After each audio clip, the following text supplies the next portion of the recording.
Hello and welcome. Today I'm going to be looking at the largest of this wave of LEGO Ninjago sets. It's called Catamaran Sea Battle. This comes with 2 watercraft, one significantly smaller than the other, and 6 minifigs.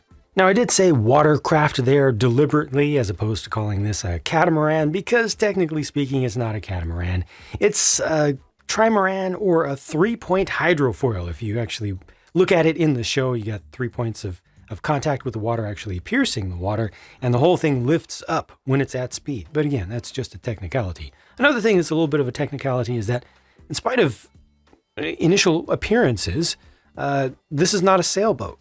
You have this sail here, which is printed only on the other side, so it looks much better from the other side, but it's not bad. And at least it is a cloth piece and not a vinyl piece, so it's not shiny. Yeah, it's set up kind of nice. But on the back, you clearly have 2 propellers right there, or impellers is really what they look like. But yeah, these would spin up. They're surface-piercing propellers, I suppose, how they're set up. But, I mean, that's honestly neither here nor there. Again, just little technicalities. Overall, I like the look of this a lot. Obviously, this is set up for Kai with the color scheme. And looking at it as a motorboat and seeing the sail as just something for stability and for looks, to try to make a connection to the Polynesian outrigger sort of style that they're inspired by here. Well, let's do this. Let's take the sail off entirely and look what's left. It's actually a pretty good looking, fast looking Kai speedboat, right? This is nice. This is really nice.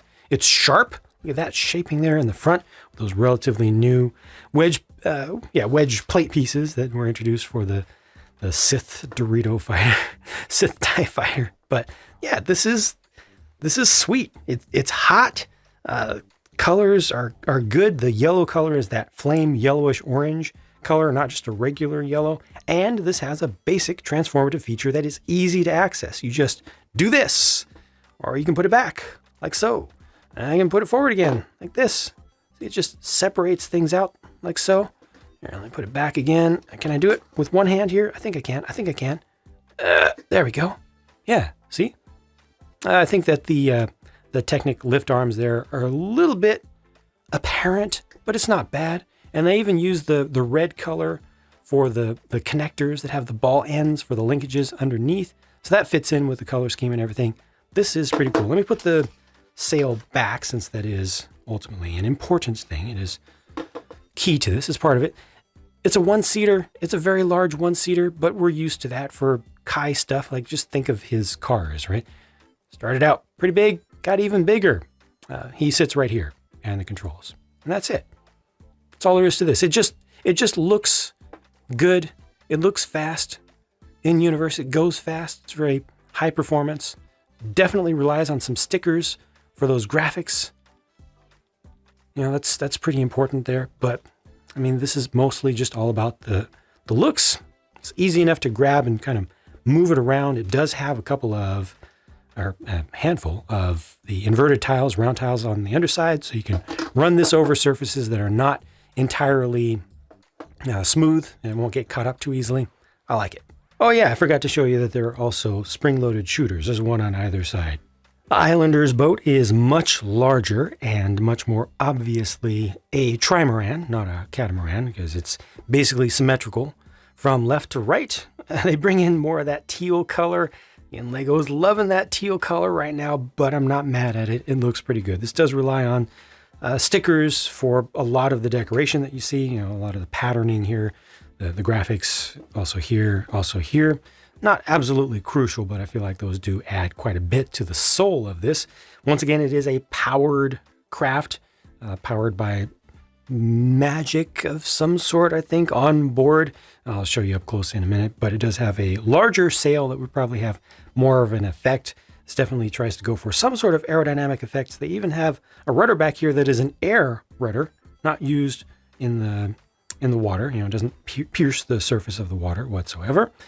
And overall, this thing looks pretty nice. It looks kind of classic, but almost like a slightly modernized, I don't know, like a modern take on something that's classic, which is what it literally is, but maybe in universe, it kind of feels that way as well. In universe, this side hull, sponson, pontoon, depending upon how you want to look at it, acts as a jail cell, a temporary one. So if they capture somebody on the high seas, they can put them in here. Just kind of gets grabbed between these claws. It's pretty nice. It ends up looking like a rib cage when it's all put together, and just holds a figure that's lying down backwards. And you can also have a single figure sitting right there, and potentially another one standing behind. This side has a couple of stud shooters here, and there's space for one person to stand behind there. I'm assuming they would be operating the cannons on this side. And then this is storage. You could optionally take out these two barrels that are stacked up, and then you can put at least two figures in that space, or if you stand them up, you can put at least three there. But these barrels do contain some stuff.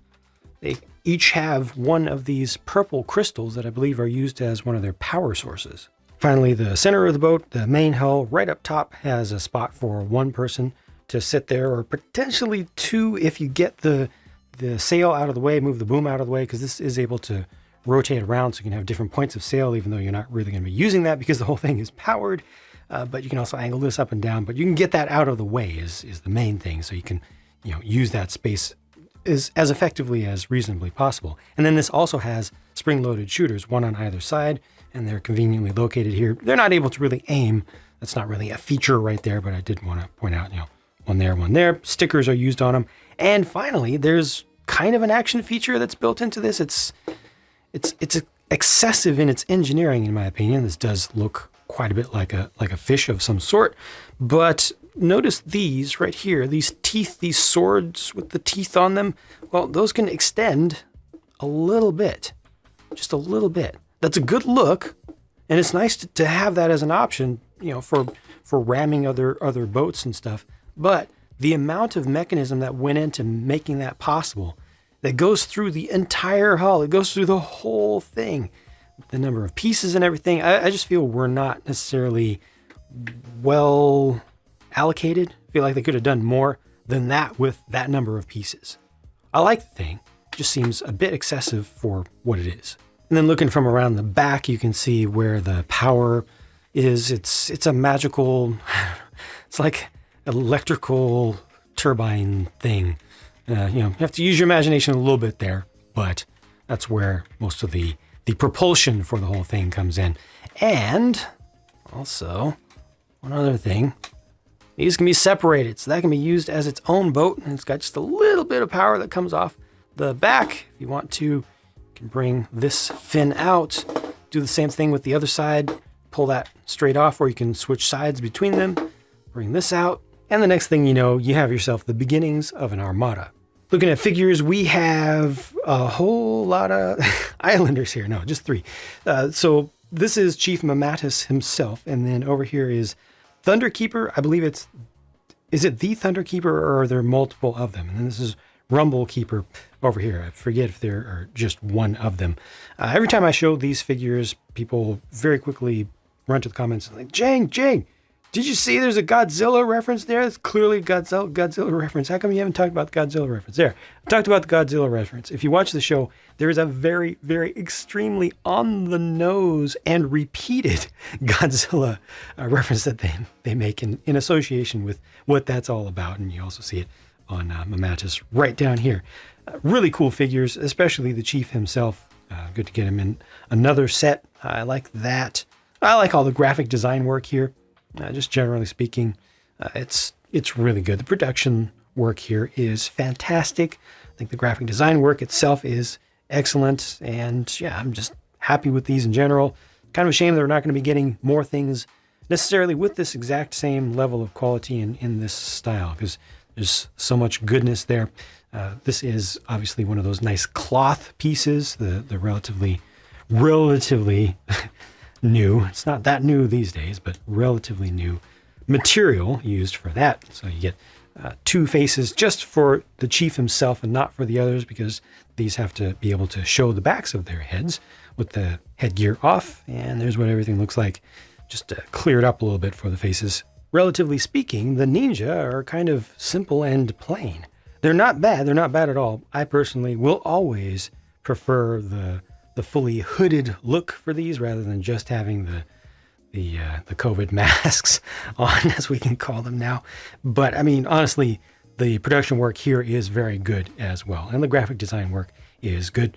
Not a huge fan of what they did for weapons for these guys for this season in particular, but at least most of them have backups as well, just your traditional katanas, and those work out just fine. Here are the back torso prints, which look good as well. A couple of alternate faces. Of course, Zane doesn't get one because, as usual, we're going to see the back of his head in his normal form.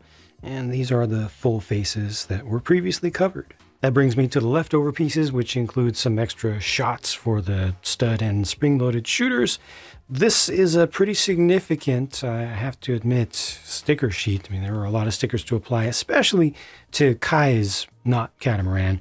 But it didn't feel that annoying to me. To be honest, it felt pretty appropriate for the amount of decoration that we got on that thing. And there's one more thing as well. The set does come with one of these, the Storm Amulet of totally not Godzilla there. Looks more like a just regular dragon.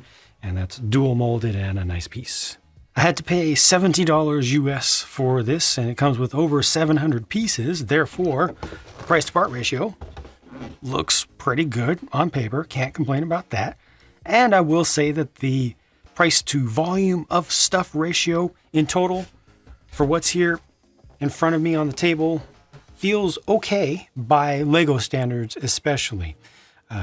Maybe not great by toy standards on the whole, but for Lego and for the level of detail that's here, also considering the number of minifigs, how good those minifigs are. Look at the price to part ratio, consider how many of these pieces are at least medium size. Like, combine all the factors together. For Lego, this is, I think, a pretty solid deal. Compare. I'm looking at it, I'm thinking in my mind already. Grievous's Starfighter from the Star Wars line was probably equivalent in value to just this here. To just this. Yeah, it's really, really close. Maybe it had a little bit more bulk, but definitely not more play value, not more use. And that was $80 by itself. All this is $70. Come on, Lego. Who do you think you're fooling? And no, it's not the Disney tax. They spread their licensing fees out however they want, wherever they want, across the entire product range of all themes that they do.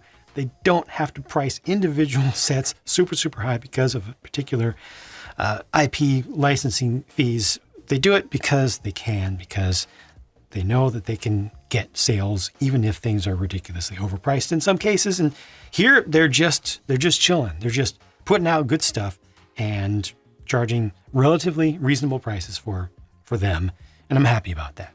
Quality here is good. The build process for this was good. I enjoyed the whole thing. I was not annoyed at any point. I didn't feel like anything was getting boring. The mechanism for this to extend the teeth in the front was definitely overdone, but it didn't feel bad to put it together. Just kind of in hindsight, I can see that, yeah, you could have done more with that. But it's okay. It still turned out all right. The ability to just separate out the side bits there, really good. Cloth here, prints, a lot of stickers there. I'm okay with it. You don't need to put all the stickers on if you don't like them. It'll still look good. It'll still be brightly colored and everything. This simple transformation feature is good. It's the good type of action, of forced added in action feature that just feels fun and it looks good in both forms. And it looks cool to just do that. I'm just sitting here just doing this and it's smooth and it's nice, There's a lot of good here. So yeah, I'm happy with it. If you want to see how this all went together, I've got pure build and speed build versions of the assembly process online right now.